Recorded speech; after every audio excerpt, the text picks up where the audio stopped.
Your body is made up of roughly 30 trillion cells.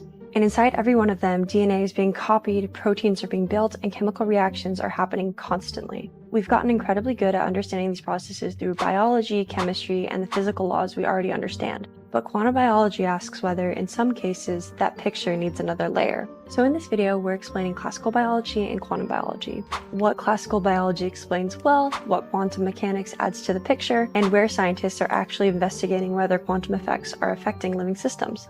To make sense of this comparison, it helps to start by defining what we mean exactly by classical biology. Let's get into it. You probably studied biology at some point in school. At its simplest, biology is the study of life, how living things function, grow, evolve, and interact with their environment. When we say classical biology in this video, we're not talking about an official branch of biology. We're just using it as a shorthand for biological processes that we can explain without explicit quantum effects. Anyways, so genetics can explain how traits are inherited. Evolution helps us understand how populations change over generations. Physiology can explain how your heart pumps blood, while neuroscience can describe how electrical and chemical signals travel through networks of neurons. But none of this happens independent of the physical world. Your heart contracts because molecules interact. Neurons send signals because charged particles move across cell membranes. Enzymes work because molecules bind and chemical bonds change. So underneath biology, there's chemistry, and underlying chemistry, there's physics. Physics describes the fundamental behavior of matter and energy and how they interact. And for much of the world we experience, classical physics gives us an incredibly good understanding of how things work.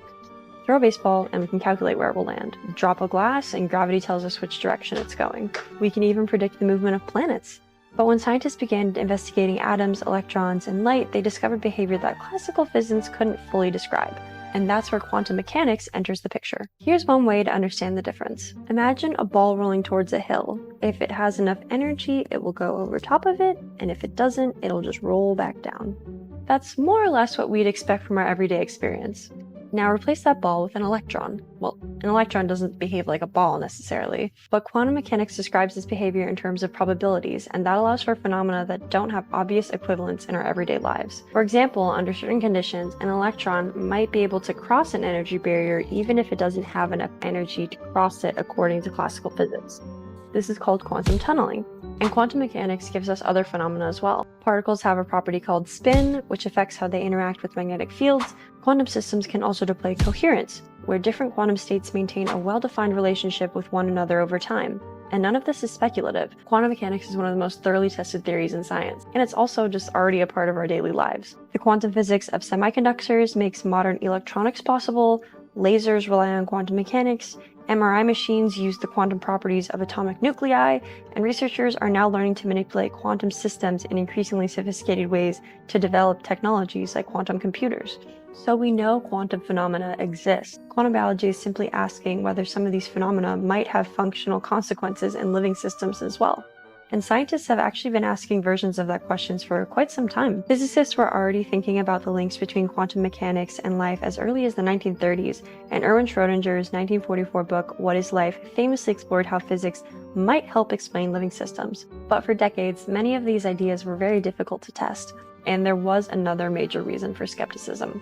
Certain quantum states can be extremely sensitive to their surroundings. That's why many quantum experiments are performed under carefully controlled conditions. And a cell is everything but carefully controlled. It's warm, wet, crowded, and constantly active. Molecules are moving, colliding, vibrating, and reacting with each other all the time. So those interactions can disrupt quantum states through a process called decoherence. Decoherence is essentially where the surrounding environment interferes with the quantum state and causes it to lose the behavior scientists are trying to observe.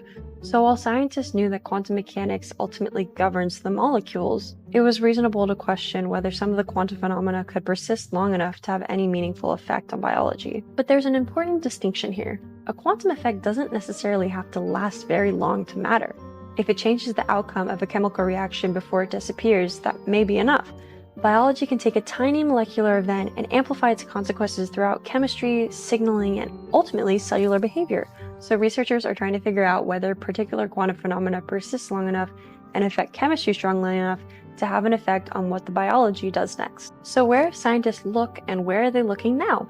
One of the clearest places to start is quantum tunneling. Biology depends on chemical reactions, and many of those reactions involve moving electrons or protons from one place to another. Researchers have found evidence that tunneling contributes to certain enzyme reactions and to electron transfer through biological molecules. Enzymes are essentially molecular catalysts. They help reactions happen quickly enough to support life. In some cases, accurately explaining how particles move during those reactions requires a quantum mechanical description.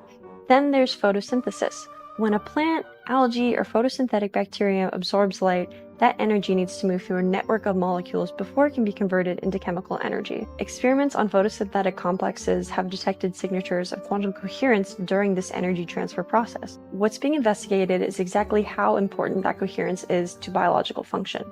Detecting quantum behavior is one thing, proving that an organism uses it in a functionally important way is another. And then there's spin. Certain chemical reactions can create pairs of molecules containing electrons whose spin influence the reaction's outcome. Because spin responds to magnetic fields, a magnetic field could potentially alter the chemistry. The most famous biological example is probably bird navigation. One leading hypothesis proposes that proteins called cryptochrome are involved in a spin-dependent reaction that may help some birds sense Earth's magnetic field. But the significance of spin chemistry can extend well beyond birds.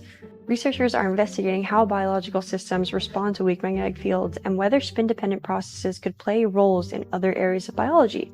Scientists are also studying quantum phenomena in electron transfer, respiration, proton transfer, DNA chemistry, proteins, and other biological systems.